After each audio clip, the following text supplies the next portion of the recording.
Elysia was not a war world. It was a place made for peace. The planet had calm blue oceans, fields that stretched for miles, and cities that almost felt like dreams. People there didn't talk about weapons or enemies. They talked about farming, festivals, and their children's future. It was one of those places where everyone smiled when they passed each other. For years, Elysia had been a symbol of what humanity could become. Far from Earth, it was called the Garden of the Stars. Even though it was a small colony, people said it represented the best side of mankind, gentle, creative, and united. The people there believed that humans had finally left war behind. Then, one quiet morning, the colony's signal went silent. At first, no one noticed. Communication relays often glitched for a few hours, but when Elysia's data stream didn't come back online, Earth Command sent a message to check. No reply. They sent another. Still nothing. 12 hours later, the command center on Mars received a partial distress ping. It was short, broken, full of static. Only 2 words were clear: under attack. The officers tried to trace it, but before they could get full coordinates, the signal was gone. Everyone thought it might be a system error. No one wanted to believe that a peaceful human colony could be under attack in this age of peace. Still, a small investigation drone was sent out toward Elysia's orbit. The trip took nearly a day. Everyone waited: the officers, the engineers, and even families who had loved ones living there. When the drone finally arrived, its first data package made it to Earth's screens. There was no sound, just the cold view of space. The Elysian orbit was filled with debris. Pieces of metal floated, some burning with dim orange light. The drone's camera turned slowly, showing what used to be the main orbital station, now a cloud of shattered panels and drifting wreckage. The command room went silent. No one moved. Someone whispered that maybe it was an asteroid strike, but deep inside they all knew. The damage was too clean, too direct. This wasn't an accident. The drone went lower into the planet's atmosphere. It captured a few seconds of footage before its signal broke apart. But those few seconds were enough to freeze the blood of everyone watching. Cities were burning. Whole blocks had been leveled. You could see the outlines of roads that once led to homes, now just glowing rivers of molten light. And then, the camera caught something strange.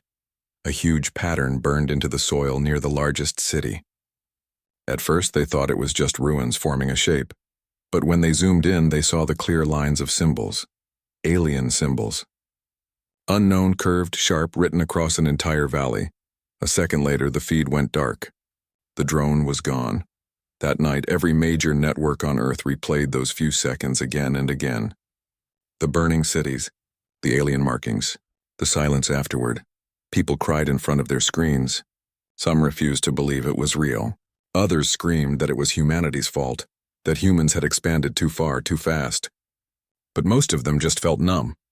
The kind of numbness that comes when you realize the universe you thought was peaceful is not. Within a few hours, the words "Elysia lost" started trending across every colony. It wasn't official, but everyone already knew the truth. The colony of Elysia, home to over 6 million settlers, had been wiped out.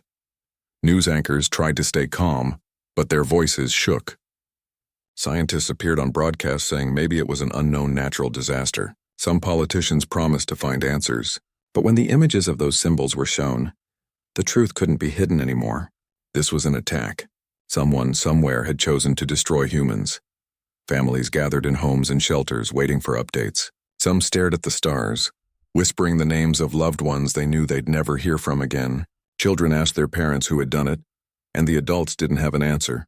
Earth's military stations moved to alert status. Patrol ships began scanning for any foreign crafts near human space, but there was nothing.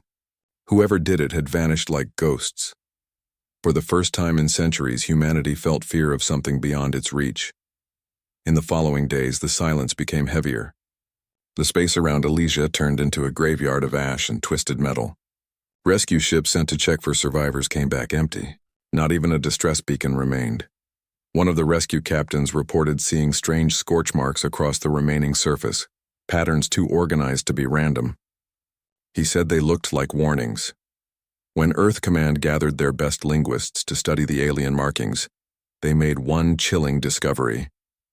The symbols didn't match any known communication system, but one repeating mark, drawn in thick black across the planet's crust, seemed to resemble a simple idea: erased. The realization hit humanity hard. Whoever did this didn't just want to win a battle. They wanted to send a message: we can erase you. That message echoed across every space station and colony. People who once argued about trade routes or politics now felt united by one emotion: anger. But beneath that anger was something stronger: disbelief. How could anyone hate humans enough to destroy a peaceful colony like Elysia? They had no armies, no defenses, no threat to anyone. Some believed the attackers saw human expansion as an invasion. Others thought it was a test, a way to see how humanity would react. On the third day after the loss, the United Earth Assembly held an emergency meeting. Every screen on Earth and the colonies streamed it live. The hall was filled with leaders, scientists, and military officials. But the air was heavy. No one wanted to be the first to speak. Finally, an older admiral stood up. His voice trembled but carried across the room. "They didn't just kill a colony," he said. "They killed our illusion of peace." That single sentence hit everyone hard. People had believed that humanity's wars were over, that peace had become their permanent state. But Elysia proved otherwise. Outside in the streets, millions gathered holding candles, holographic flowers, and pictures of their lost families. Across every colony, lights were dimmed for one full hour in silence. No music, no voices. Just a deep, aching quiet that stretched across the stars. News stations began showing personal stories. A mother who had just spoken to her son on Elysia 2 days before the silence. A teacher who had moved there to start a new life. Engineers who had helped build the first settlements. Each story made the loss more real. It wasn't just a destroyed planet. It was millions of human dreams turned to dust. By the end of the week, the shock began to turn into determination. Humanity had always been slow to anger, but once it did, there was no stopping it. People who had never joined the military began sending applications. Scientists offered their skills. Miners from the asteroid belts volunteered their ships to transport supplies. It wasn't just grief anymore, it was unity. Elysia became more than a tragedy. It became a promise that humanity would never again allow such silence to fall over one of their worlds. Back on Earth, deep inside the command center, the same admiral watched the footage one last time. The burning skies, the alien symbols, the empty planet. He didn't say a word. He just looked out the window at the stars and whispered something only the guards nearby could hear. "If they wanted to send a message, we've received it. Now we'll send one back." And from that night onward, the quiet halls of Earth Command began to change. Engineers worked longer hours. Fleets began regrouping. The human race, known for patience and peace, started preparing for something they had not done in generations. They were preparing to fight back. After the loss of Elysia, the world changed overnight. Earth didn't feel like the same planet anymore. Cities were still full of people. The sky was still blue, but something deep had shifted. People stopped laughing as easily. Markets were quieter. The news no longer talked about new discoveries or cultural events. Every channel spoke of only one thing: the attack. The United Earth Assembly called it the Elysian event, but everyone knew it was more than that. It was an open wound. Every colony, every station, every family who had relatives out there, they all felt it. For decades, humanity had been reaching out into space, building new worlds and believing that the universe was safe. That illusion had been shattered. Inside Earth Command, the mood was heavy. The same room that once echoed with calm discussion now buzzed with tension. Scientists sat beside generals, engineers beside diplomats, all searching for answers. But there were no clear answers and only questions that no one could face directly. Who attacked Elysia? Why? Was it revenge? Was it fear? Or was it simply a warning? They replayed the drone footage hundreds of times, examining every flicker, every burst of static. Each detail was studied by experts, but the result was always the same. There was no human technology involved.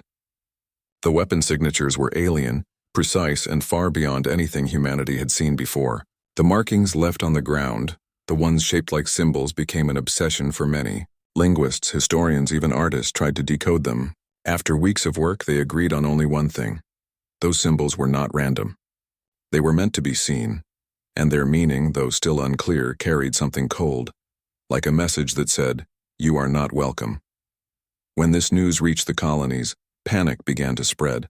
Small settlements along the outer systems began sending requests for more defense ships. Transport routes were rerouted, and some traders refused to fly beyond human-controlled space. Even ordinary citizens started stocking food and fuel, afraid of what might come next. But in the midst of that fear, something else was growing: anger.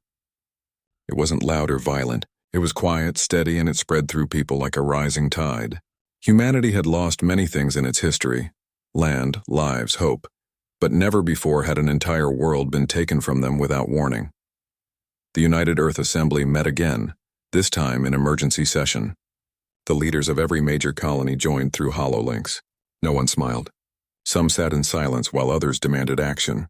One of the colony representatives said, "If we don't respond now, they'll do it again."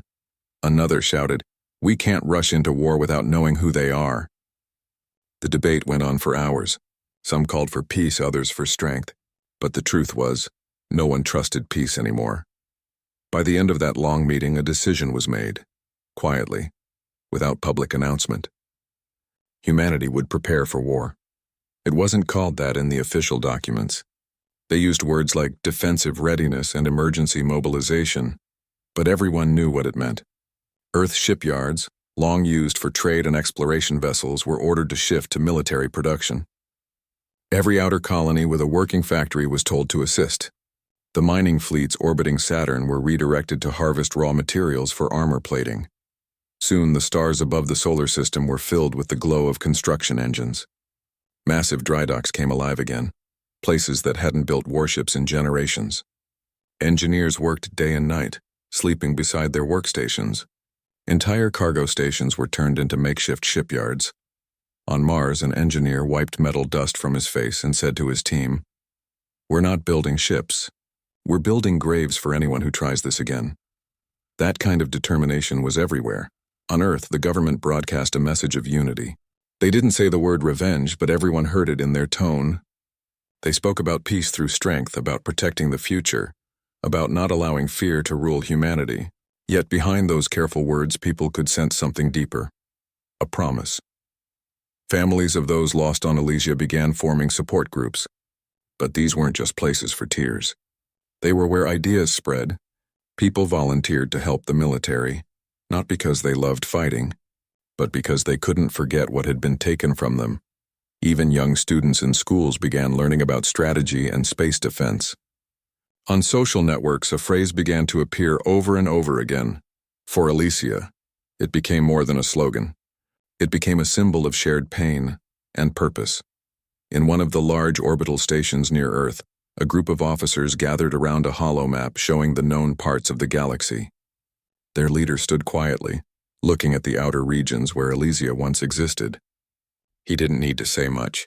Everyone already knew what he was thinking. "We've been peaceful for too long," one of the officers said softly. They thought we were weak. The leader didn't reply. He simply pointed at the empty area where Elysia's signal used to shine on the map. Then he said, "They think we'll stay silent. Let's prove them wrong." From that day, a new plan started to take shape. It wasn't just about defense anymore. It was about preparation, careful, patient, and wide-reaching. The plan spread across every branch of humanity's space presence. Old battleships that had been retired were brought out of museums and refitted with new technology. Civilian ships were upgraded with armor and turrets. Even cargo haulers were modified to carry missile pods. It wasn't perfect, but it was fast. And humanity didn't care about perfect anymore. They cared about readiness. All over the colonies, people worked together like never before. Rival corporations that had competed for decades now shared designs and resources. Colonies that had argued about independence began sending supplies to each other. Humanity was transforming, from scattered worlds into a single force. And through all of this, one question kept haunting the command rooms. Who were the attackers? Some believed it was the Varric, a cold and ancient species rumored to control the dark sectors of the galaxy. Others thought it might be a coalition of races that feared human expansion. But there was no proof yet. So the leaders decided something simple. Until they knew for sure, they would prepare for everyone. As months passed, construction continued without rest. The sky above Mars was filled with the glow of new engines being tested. Titan's frozen plains shook with the rumble of launching cruisers. On Luna, entire cities stayed awake through the night working under floodlights. Meanwhile, the people changed too. Soldiers who once thought their service was routine now carried a new kind of pride. They weren't just guarding borders anymore. They were protecting humanity's honor. And in quiet homes across the planets, parents told their children stories of Elysia, not just as a tragedy but as a lesson. Remember, they would say, peace is something we must defend, not something we can take for granted. The more time passed, the more united humanity became. The pain of loss had turned into something powerful. It was no longer just about sadness. It was purpose. Finally, after long months of rebuilding and planning, a new name appeared on the official documents, Operation Dawn Shield. It was a plan to build not one fleet, but many, a wall of ships stretching across the stars ready to strike back if needed. Every planet contributed something: metals, engines, pilots, scientists, and builders. Even the smallest colonies sent help. From orbit, Earth began to glow brighter at night, not from city lights, but from the reflection of thousands of ship hulls being built in the void above. The assembly didn't release public details. They didn't want panic. But word still spread. People whispered about a vengeance fleet. No one knew the real number of ships being built, but rumors said it could be in the hundreds of thousands. Some even said the count had reached over 500,000. And through it all, humanity stayed silent. No threats, no warnings sent to the galaxy. Just quiet, relentless preparation. The galaxy watched with curiosity. Some alien races sent messages offering peace talks, pretending to care, but humanity didn't reply. Not yet. One night, inside a dark observation room on Earth Command, a technician finished aligning a row of new ships in orbit. He looked at the fleet glowing against the stars and whispered, "Elysia, they won't forget you. None of us will." That line spread quickly across networks. People repeated it everywhere, adding it to murals, messages, and banners. It became humanity's silent vow. From that moment, it was no longer about politics or territory. It was personal. The universe had reminded humans that peace was fragile, and humans were now ready to protect it with everything they had. They didn't know yet who their enemy truly was. But one thing was certain. The next time anyone dared to strike a human world, the response would not be silence. It would be fire.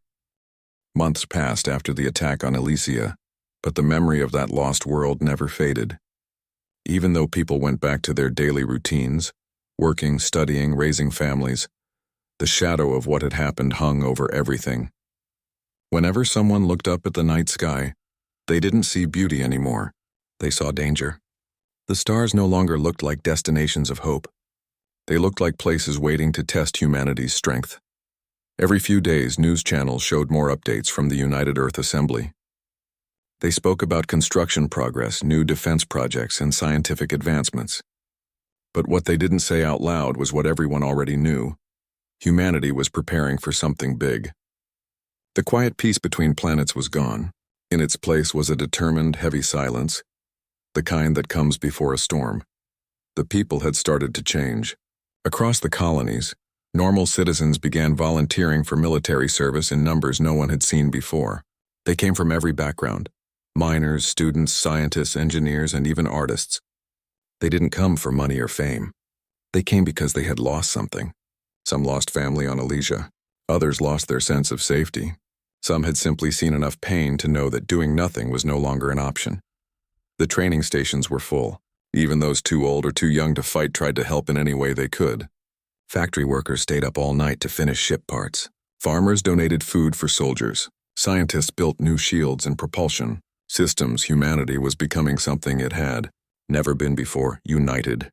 At the center of this growing force was the Military Command MIA, massive orbital headquarters floating above Earth. Inside, hundreds of officers worked day and night, coordinating fleets and construction. And among them was a man who had become a quiet symbol of humanity's resolve: Admiral Ryan Corr. He was known for being calm, strategic, and deeply human.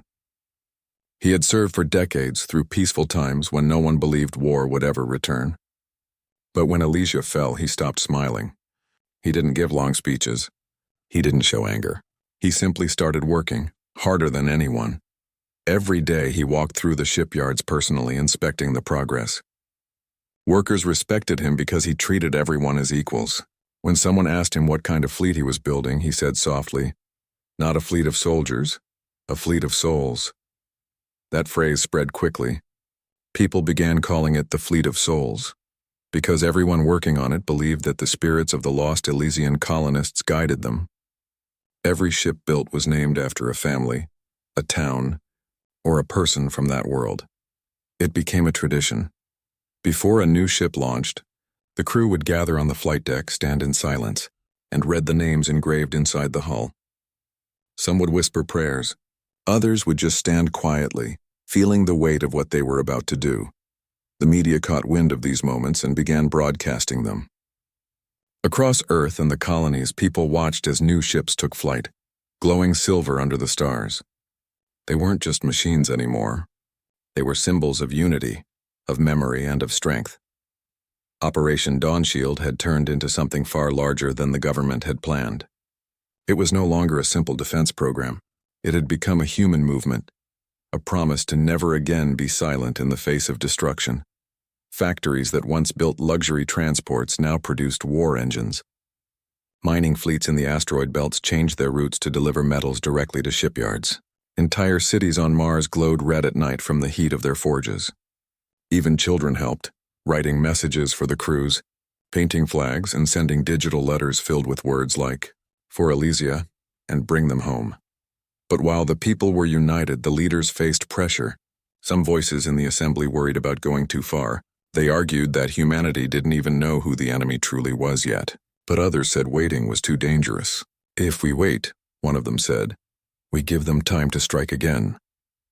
Admiral Core listened to all sides in silence. Then he stood and said something simple. "Waiting won't bring Elysia back, but readiness might stop the next one." His words silenced the room. The vote passed. The construction of the Vengeance Armada officially began. For the first time in recorded history, every colony contributed without hesitation. The mining guilds of Jupiter donated fuel reserves. The icy settlements on Neptune sent technicians. Even the smallest outposts, those barely holding themselves together, sent what they could. Humanity, scattered across dozens of worlds, now spoke with one voice. As the fleet began to grow, strange things started happening across human space. Ships passing through the outer sectors reported faint transmissions, signals that seemed almost alive, full of static and whispering tones. The scientists confirmed they weren't natural. The patterns were too structured. At first, people thought it was the same unknown species that had attacked Elysia. But after decoding small fragments, they realized something chilling. The signals were observing humanity, studying their fleets, monitoring their movements. The enemy knew they were preparing. That only made humanity move faster. On Mars, engineers worked non-stop. On Earth, people watched live broadcasts of ships leaving orbit. Each launch was met with cheers, tears, and a growing sense of pride. Humanity had always been known for emotion, and now it was that same emotion, their empathy, their love, their stubborn will, that gave them power. The fleet numbers rose higher every week. At first it was hundreds, then thousands, then tens of thousands. The construction lines stretched for miles in orbit. Ships moved like silver comets, their engines burning bright, and through it all there was no sound from the attackers. No message. No sign of apology or explanation. That silence only fueled the fire. At one point, the assembly considered sending out a diplomatic signal, a message across the galaxy asking for information about the attackers. But the public reaction was so strong that they canceled it immediately. People didn't want words anymore. They wanted justice. Admiral Core didn't make public speeches, but he did release one short statement to every colony. "We are not building weapons of hatred. We are building the promise of never being helpless again." Those words were repeated everywhere. They were carved on ship hulls, printed on banners, and whispered in training halls. Humanity didn't want to become monsters. They just wanted to make sure no one could erase them again. By now, the Vengeance Armada had reached numbers no one thought possible. The official count was hidden, but the whispers said it might already be over 700,000 ships. It was a number so large that it didn't even seem real, but anyone who looked up from Earth on a clear night could see the reflection of the fleet, a faint silver band stretching across the sky. Meanwhile, deep in space, probes began sending back new data. They had finally found something. Traces of radiation from unknown ships moving in the outer systems. They were distant, but not far enough. Humanity's enemies were still out there watching. The tension grew heavier. But instead of fear, it brought focus. Soldiers practiced longer. Pilots trained in simulators until they could fly blind. Commanders met every night, studying potential battle plans. They didn't know when the next strike would come, or from where, but they were determined to be ready. The quiet before war is a strange thing. It feels like standing on the edge of a storm, knowing it's coming but not being able to see it yet. That's what humanity felt. But instead of breaking down, they stood taller.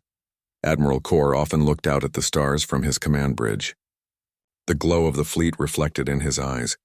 He didn't speak much, but those close to him knew what he carried. The weight of every lost life on Elysia, and the responsibility to make sure such loss never happened again.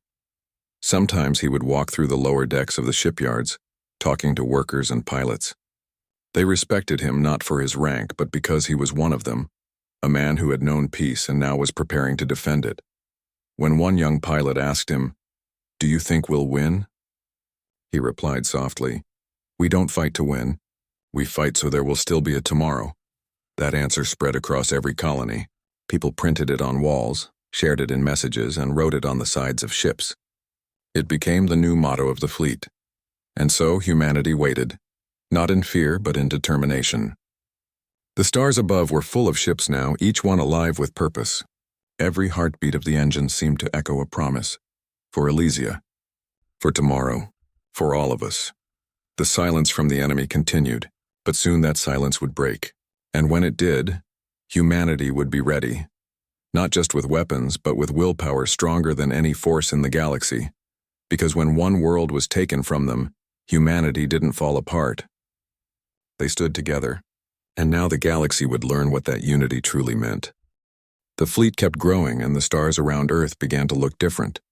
At night, if you stood by the ocean and looked up, you could see faint silver glimmers crossing the sky. Not shooting stars, but ships. Hundreds of them moving silently through orbit. They looked peaceful from the ground, but everyone knew what they were built for. They weren't just machines of metal. They were the shields of humanity, standing between the human race and whatever waited out there. The calm of Earth felt strange now. It wasn't the peace of safety anymore. It was the quiet of preparation, the silence before thunder. Inside the command stations, the work never stopped. The large viewing halls glowed with blue light from thousands of displays. Fleet routes, ship lists, energy grids. Everything was being tracked. Commanders worked in shifts that lasted for days. Even the youngest technicians felt the weight of what they were part of. They weren't just building a defense system. They were building hope. By now, humanity's enemies were no longer a mystery. Long-range probes had finally captured faint visual traces of the attacking fleets. The enemy had a name, the Varric. They were an ancient species, powerful and organized. No one had ever made direct contact with them before. But the captured data told enough. They controlled a wide network of worlds and were known for striking without warning. To the Varric, other races were not allies, they were intrusions. They believed only in control and order, and anything that expanded too quickly was seen as a threat. Humanity had grown too fast. Elysia, as beautiful as it was, had been too close to their claimed borders. To the Varric, that was reason enough to destroy it. The discovery sent ripples through every colony. People were furious, but there was also fear. The Varric weren't a new enemy. They were something far older, something that had destroyed entire civilizations before humans even left their home planet. But this time, things were different.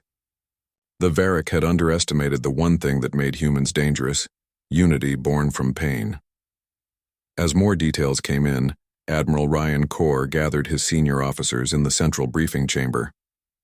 The holographic projection of the galaxy rotated slowly before them, highlighting the region where Elysia once stood. The blue glow of human territories looked small compared to the Varric Empire that stretched like a shadow across the stars. "Are we certain?" one officer asked quietly. "We are," said the intelligence chief. "The energy signatures match." The ships seen near Elysia's orbit were Varric models. "There's no doubt now." A long silence followed. Then Admiral Kor looked up and spoke calmly. "Then we know what we face. Now the question is not who they are, but how we will answer. He didn't raise his voice. He didn't need to. Everyone in that room could feel the weight behind his words. From that day forward, the plan changed. Humanity no longer built ships just to defend themselves. They began to prepare for something else. A reply. Factories worked at double speed. Entire moons were turned into supply bases.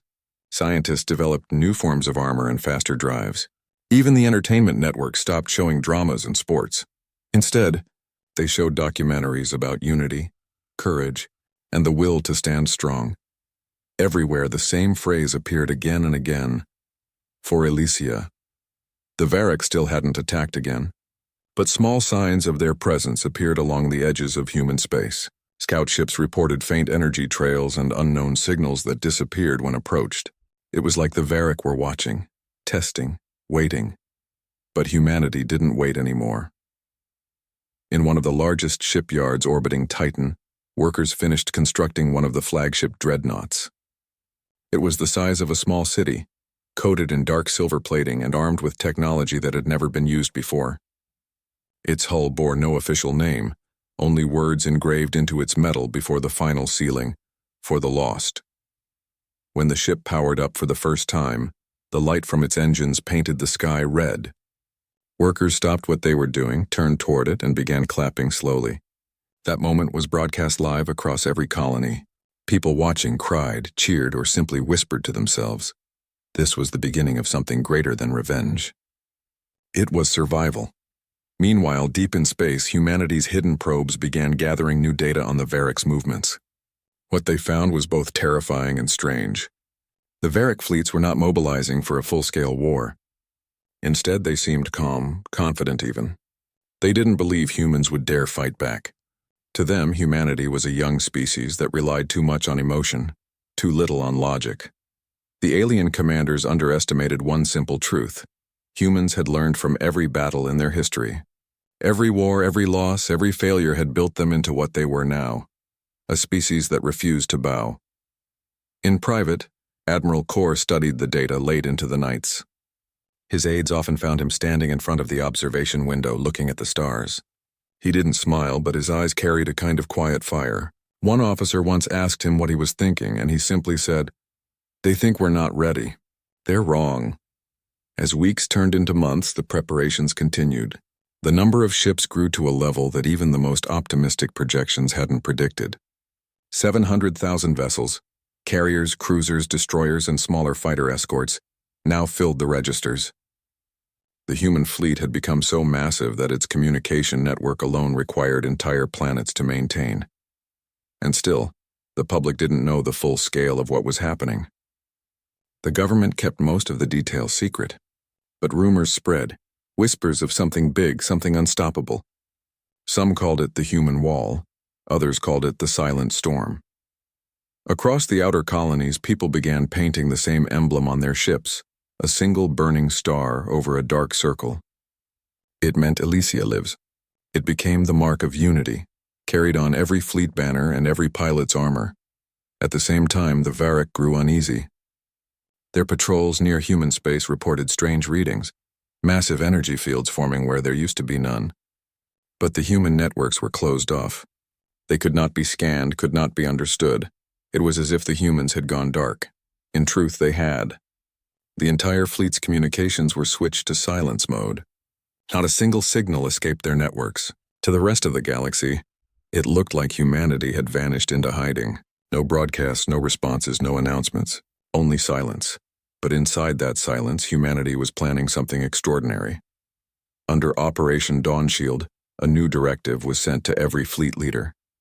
The message was simple. Do not respond. Do not signal. Do not speak. We will not announce our return. When the time comes, we will show them. The soldiers who read those words didn't cheer. They just nodded.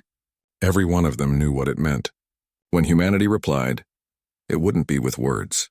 It would be with strength. Months later, as the last battleship finished its construction, the fleet entered final synchronization. From Earth to Neptune, every ship received the same silent activation code. Engines came alive in the darkness. Energy readings spiked across entire systems. The lights of the human fleet burned brighter than the stars. but not a single word was said. Not a single broadcast was made. Then one final message was transmitted across the secure network, visible only to the commanders and the highest-ranking officials. It was from Admiral Kor himself. It contained just 3 words. For Elysia, commence. No one outside the human territories knew what it meant. But every ship, every pilot, every worker understood. The time for mourning was over. The time for silence had ended. Humanity, once thought weak and peaceful, was now standing on the edge of history. The Varric believed that by destroying one world, they could frighten humanity into submission. They were wrong.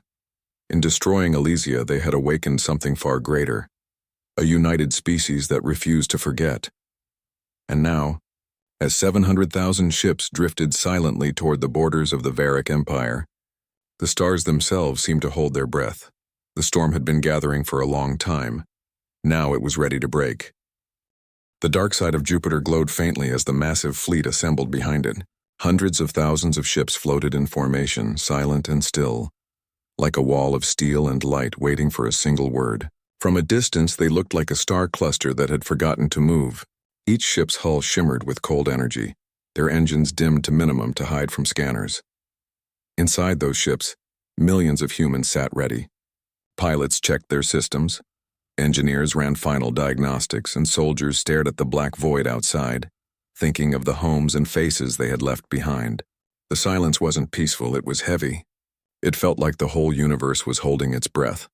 Admiral Ryan Kor stood alone in the command deck of the flagship for the Lost. The main window stretched across the entire room, showing the enormous fleet scattered through the void. His hands were behind his back, his face calm but tired. For weeks he had said little, only giving short orders. Now the time for silence had ended. Fleet status, he said quietly. All ships in position, replied the officer beside him. Every vessel reports green across all systems. Awaiting your command, Rian nodded. His gaze lingered on the distant stars. Somewhere beyond those lights lay the worlds of the Varric, the species that had destroyed Elysia. The memories of that burning colony haunted everyone. Even now, years later, the screams, the static, and the final transmission from the Elysia settlers replayed in people's minds. But today wasn't about grief. It was about closure. Ryan opened the main communication channel. His voice echoed through the speakers of 700,000 ships, reaching every cabin, every station, every soul who had waited for this day. This is Admiral Kor, he said. You've all trained, sacrificed, and waited for this moment. The time has come to move. We do not fight for revenge, we fight for justice, for the memory of those we lost and for the safety of those who remain. You are the blade of humanity. You are its voice. And today that voice will be heard across the stars. No one cheered, no one shouted. But across the fleet, people straightened in their seats. They didn't need to yell. Their silence carried more strength than words. Then came the order. Engage warp drives. Operation Dawnshield. Begin. The stars stretched into lines as the ships jumped into warp. The sound was like distant thunder rolling through space. One by one, the vessels vanished into streaks of light, forming a glowing path toward the border of the Varric Empire. For days, the fleet traveled in silence. The navigators monitored energy readings carefully. They didn't want to alert the Varric too soon. The plan wasn't to attack recklessly. Humanity had learned patience. The first wave would secure communication relays and position their carriers strategically. Then the full fleet would move in. Inside the ships, people barely slept. Some sat together in quiet rooms talking about home or the people they hoped to see again. Others simply stared at holographic images of Elysia's green fields, the same ones that no longer existed. For many, this mission wasn't just duty. It was a promise they made to the fallen. Finally, after long hours of silent travel, the fleet dropped out of warp near the edge of Varric territory. The view before them was breathtaking. A vast nebula spread across the void, glowing in shades of blue and gold. Inside it lay the Varric outposts, hundreds of defense platforms orbiting dark, rocky planets. The first scouts moved forward. Drones zipped across the empty space, scanning for enemy ships. Data streamed back to the command deck, showing the Varric's patrol patterns. They're unaware, one of the analysts said in disbelief. They have no idea we're here. Good, Ryan replied softly. Keep it that way. Humanity's fleet drifted closer, cloaked under advanced signal dampeners. Every movement was calculated, every maneuver silent. The Varric had never faced an opponent who could move this quietly. Hours passed. The first human strike teams arrived within firing distance of the enemy's outer defense stations. The tension grew so thick that even breathing felt loud. And then, as the fleet waited for the signal, something unexpected happened.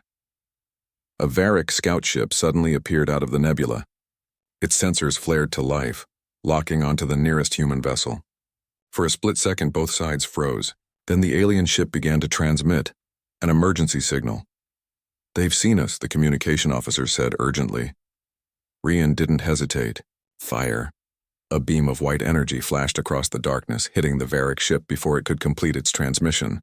The explosion was silent, but its light reflected off hundreds of human ships. The secret was out. Within minutes, Varric fleets began to mobilize. Energy signatures lit up across the region like sparks in dry grass. The quiet void turned into chaos as thousands of alien vessels appeared, forming tight formations. But humanity didn't retreat.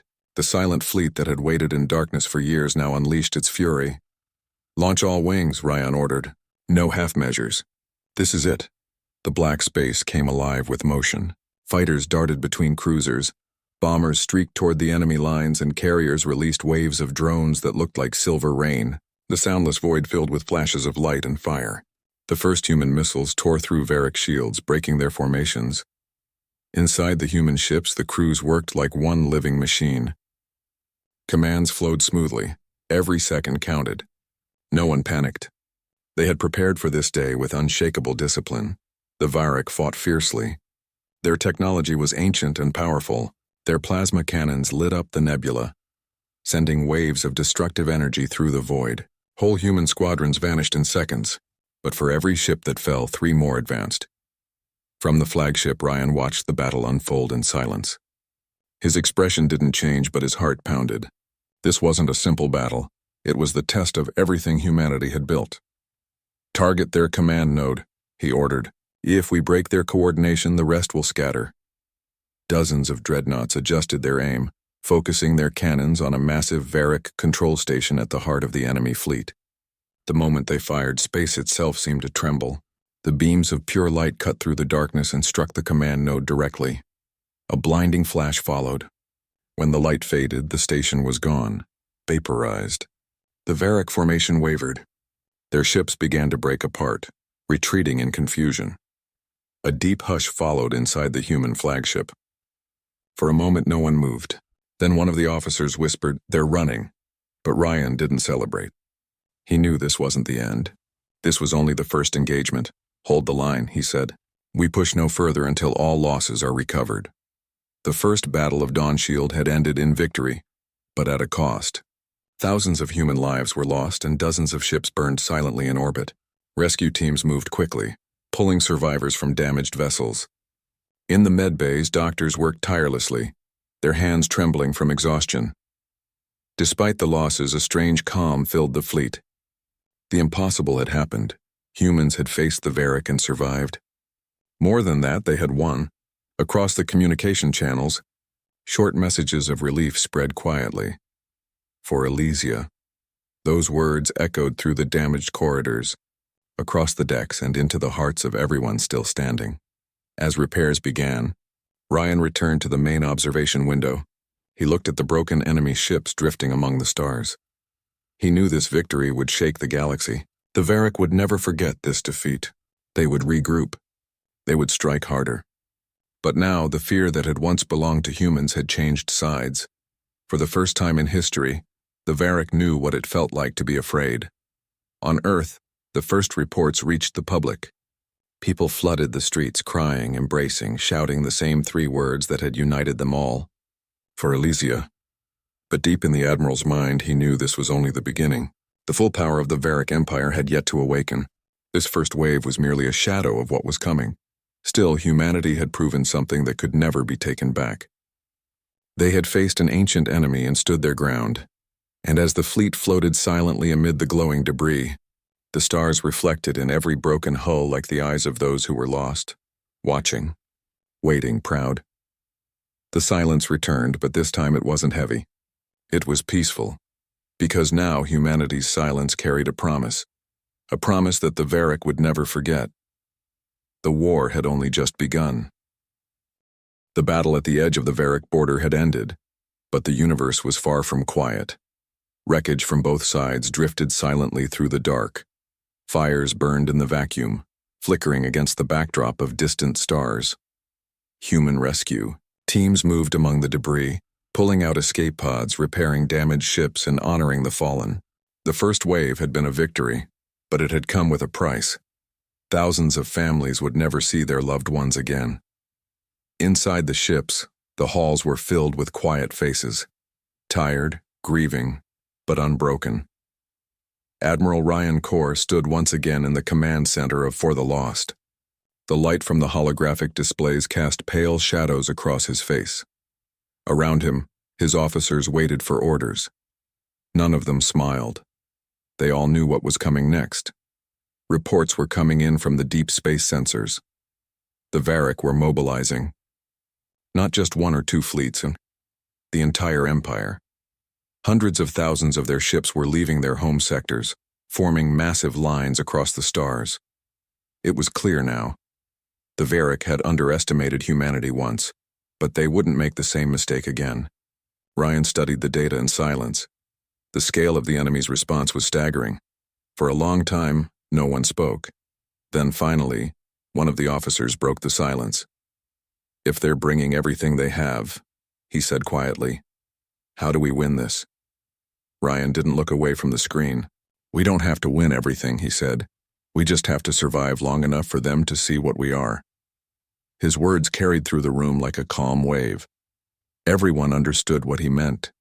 This war wasn't about showing power, it was about showing resolve. Humanity's message to the stars was simple. They could be attacked but never erased. The fleet began to regroup near the nearby system of Trion, a cluster of small planets surrounded by an enormous asteroid belt. It became their stronghold, a fortress in the void. Engineers turned asteroids into shield generators, transforming them into floating defenses. Supply ships arrived daily, carrying weapons, food, and medical units. Back on Earth, every city was alive with purpose. Factories that once made cars and computers now produced ship parts and energy cells. People volunteered to work day and night, knowing their efforts were fueling the survival of their species. Even school children learned the story of Elysia, not as a tragedy, but as a symbol of unity. Across human colonies, one phrase echoed through every broadcast: "For Elysia." For all of us. Days turned into weeks. Then the first warning came. Scouts reported enormous energy signatures approaching from the edge of the Trion system. The Varric fleet had arrived. The number was almost impossible to count. Millions of ships stretching across space like a storm made of light and metal. The human fleet stood ready. 700,000 warships in formation, positioned between the asteroid belt and the central planets. The atmosphere inside every vessel was thick with tension. In the command center, Ryan looked at the display. The red dots representing enemy ships kept multiplying until the screen looked like it was bleeding. Still, he didn't flinch. "Hold formation," he said quietly. "No one fires until I give the word." As the alien armada moved closer, communication channels began to fill with strange signals. The Varric were trying to send messages. For centuries, they had spoken in cryptic mathematical tones that few species could understand. But this time, their intent was clear. They demanded surrender. They called humanity reckless. They warned that the next battle would erase them completely. Ryan listened in silence. Then he gave a simple order: block the signal. No response. The fleet followed. Not one human ship replied. No broadcast. No speech. Just silence. That silence was the answer. When the Varric realized humanity would not bend, they opened fire. The first wave hit like lightning. Energy beams cut across the asteroid belt, shattering rocks into dust. Massive explosions rippled through the void. Human shields absorbed as much as they could. But the power of the Varric assault was overwhelming. Ships shook, alarms blared, and entire wings were forced to retreat. But humanity didn't fall apart. They didn't panic. Return fire, Ryan commanded. Thousands of human warships unleashed their full strength. The void lit up like a sunrise. Missile trails cut through darkness. Energy cannons roared and shockwaves rolled across space. Varric vessels exploded one after another, their bright cores fading into darkness. It was chaos, a storm of metal and light. But through that chaos, the human fleet held the line. They moved like one giant organism, every ship protecting the next. The training, the discipline, and the unity that had taken years to build now showed its strength. At one point, enemy ships tried to break through the human flank. A formation of heavy cruisers blocked them, sacrificing themselves to protect the carriers behind. When their reactors went critical, the explosion created a wave so strong it pushed the Varric ships back. In the control room, the officers watched in silence. No one could look away. The battle lasted for hours. Both sides suffered heavily. Whole sectors of the sky were filled with drifting wreckage. Human ships burned, but they kept fighting. Pilots with damaged engines refused to eject. They turned their ships into guided missiles, taking the enemy down with them. Even the Varric, commanders proud and emotionless as they were, began to realize something terrifying. The humans weren't fighting for victory. They were fighting because they refused to stop. One by one, the alien formations began to falter. Their perfect coordination broke. For the first time in their long history, the Varric fleet retreated. When the battle finally ended, the silence returned. This time, it wasn't the heavy silence of fear. It was the quiet that follows a storm. The human fleet floated in the wreckage of what had been the largest battle in known history. Only half of the 700,000 ships remained operational. The rest were gone, lost, destroyed, or silent forever. But they had done the impossible. The Varric fleet, once believed to be invincible, had been forced to retreat. In every surviving ship, the same message began to appear on the screens. A transmission from Earth. It was simple, just a short sentence from the Council. "You stood for all of us, the galaxy will remember." When those words echoed through the cabins, many soldiers cried quietly. Some looked out at the stars and whispered the same 3 words they had carried since the beginning. For Elysia. The war wasn't truly over, but something had changed forever. The galaxy had seen what humanity was capable of. The Varric, who had once seen humans as fragile and emotional creatures, now feared them. Not because of their weapons, but because of their will. Months later, negotiations began. The Varric sent emissaries to speak, not to command, but to understand. For the first time in their long history, they acknowledged humans as equals. Ryan didn't attend those meetings. He remained aboard for the Lost, orbiting the quiet edge of the Trian system. He preferred to look at the stars, not the politics that followed. He thought often about Elysia, the planet that had started it all. The recordings of its final moments still haunted him. But now, when he watched them, he didn't feel only grief. He felt pride, because those lives hadn't been lost in vain. They had united a scattered people into something greater than any empire could destroy. Years passed. The galaxy changed. Humanity became stronger, not in power, but in presence. They began rebuilding not just their colonies, but their belief in themselves, and across every world one symbol became sacred, a single burning star over a dark circle. The mark of Elysia, the mark of unity. Children learned its story. Songs were written, and whenever ships left Earth to explore the farthest reaches of space, they carried that emblem on their hulls. One night, long after the war ended, Ryan stood alone in the observation deck. The stars shimmered beyond the glass, endless and calm. A quiet voice came through the intercom, one of the younger officers asking if the admiral was still awake. "I'm here," he said softly. "Sir," the voice replied, "the new colony ships are ready for departure. The Council wants to know if we should send them to the Elysia sector." Ryan looked out at the distant stars where Elysia had once been. After a long pause, he said quietly, "Yes. Let them go. It's time that place sees life again." And with that, The cycle began anew. A century later, travelers passing through the restored Elysia system would see a monument floating in orbit, a silent structure of silver and stone, engraved with words that every human child could recite by heart. They destroyed one world. We built 1,000 more, for Elysia, for humanity. And though time moved on and generations passed, the story never faded. It wasn't just a story of war. It was a story of who humans were, fragile, emotional, imperfect, but unbreakable. They had answered destruction with unity. They had replied to silence with strength. And when the galaxy looked upon them, it no longer saw prey. It saw survivors. It saw humanity.